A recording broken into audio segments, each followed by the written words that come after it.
Okay, so on the topic of Chabad, one of the major corruptions with Trump is Bayrock, and there's a film done by a Dutch company called Zembla called The Dubious Friends of Trump. I suggest everybody checks that out. This is the legitimate, very good, very well done, very well researched. This is the legitimate Russia route that the FBI is aware of, and they say no comment on it. About Felix Sater. Director, are you aware of Felix Sater, a former Soviet official and advisor to the Trump Organization? I'm not going to comment on that. And Director, outside of Mr. Sater's relationship with the Trump Organization, are you aware that the FBI knew of Mr. Sater because of a $40 million stock fraud case that was prosecuted by the federal government? Same answer. So Bayrock was a real estate group that Trump used to get Trump Soho off the ground, because we got to remember Trump went bankrupt multiple times, so it becomes hard to get cash flow at that point. So you got to kind of find backers in shady places. So the owners of Bayrock, this real estate group, Tafik Arif, provides the seed money in 2001, and he runs hotels. That's where his wealth comes from. And so he's involved with all these shell companies. So they're moving money through these shell companies. That's how these guys operate. Arif is also involved in human trafficking, and that's a whole nother thread. But anyway, Trump and Arif partner up for Bayrock, and another owner is Felix Sater. Now, Felix Sater became an FBI informant and a military intelligence informant. So he was giving legitimate information for the military on Stinger missiles in Afghanistan. Now, he became an FBI/military informant after he got caught conducting a $40 million stock fraud operation. But the FBI said, "Oh, it's okay, become an informant, and we'll let you go back on your criminal activities." So, and it's almost like these guys set him up with Trump. There's a possibility that intelligence said, "Hey, we got a great business partner for you, Donald. His name's Felix Sater." And I'm sure Kyle could go on forever about Sater. But anyway, Felix's dad, Mikhail Sater, and Sater's not their original last name. It was much more Jewish than that. These guys are all Chabad Jewish Mafia guys that I'm talking about here. Felix Sater. Man of the year. He was man of the year at, was it Crown Heights, Chabad in New York? Yeah, something like that.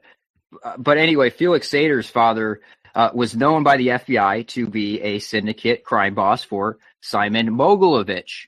Now, Simeon Mogilovich was a notorious, very high-profile Ukrainian Jew Chabad mafia figure, one of the very high-profile guys. Mogilovich is a very high-profile, international organized crime figure. He's a man of a great deal of means. And we have every reason to believe that while he's based out of Russia at the moment, he could possibly be traveling under false identification, using aliases throughout the world. And he had at least 3 of his underlings living at Trump Tower. Now, Trump's earliest appearances in the Panama Papers, by the way, we would not know any of this stuff if it wasn't for the Panama Papers. Trump's earliest appearance in the Panama Papers shows obvious money laundering via Trump Tower, using quick condo flips between the Trump Corporation and a woman from Hong Kong that has appeared in other leaked papers. So anyway, going back to Mogilovich is very good friends with Dmitry Firtash, another Ukrainian Chabad Jew mafia figure was very close with Mogilovich. And he's also connected to Vincent Checkenquiz. All right, the original Jew behind SCL that injected the cash, it was involved in the Orange Revolution and all that stuff. So Checkenquiz and Firtash are connected via shell companies in Libya. So this is how these Chabad, this is how these international Jewish criminals, this is how they move their money around, through shell companies. Okay, that's our only chance of really getting a paper trail here, is these shell companies that we got here. But anyway, so obviously, SCL Group is connected to Trump in that way. And then Firtash is also great friends with Viktor Yanukovych, the former president of Ukraine. And he became the former president via the consulting and lobbying efforts of Viktor's good friend, Paul Manafort. Okay? Right. So that connects back to Manafort and Stone. And then we see Rudy Giuliani setting up a Dutch intermediary for Viktor Krampenov, another Chabad type of figure here. And Victor stole hundreds of millions of dollars from Kazakhstan, the Kazakhstani government. And he was laundering part of that money via Trump Soho from Bayrock and Trump. He was buying apartments there. So he was laundering it that way. So again, Trump, Sater, and Arif owning Soho there.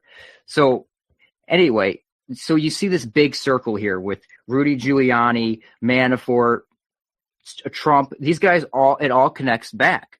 So, and I would love it if someone who supports Trump can pick up on this information and see that, well, there's some criminal activities going on here. Please go ahead and connect leftists to it, because they connect right in there. The only reason I'm not focusing on them is because they're an obvious deception. If someone wants to take this and look into this stuff and connect leftists to the network too, that would be great. Well, people will criticize us, and they've been doing this for years, saying, why don't you talk about Hillary Clinton's crimes? I mean, some people have done that on the network over the years. Well, it's because Hillary Clinton wasn't going to be president.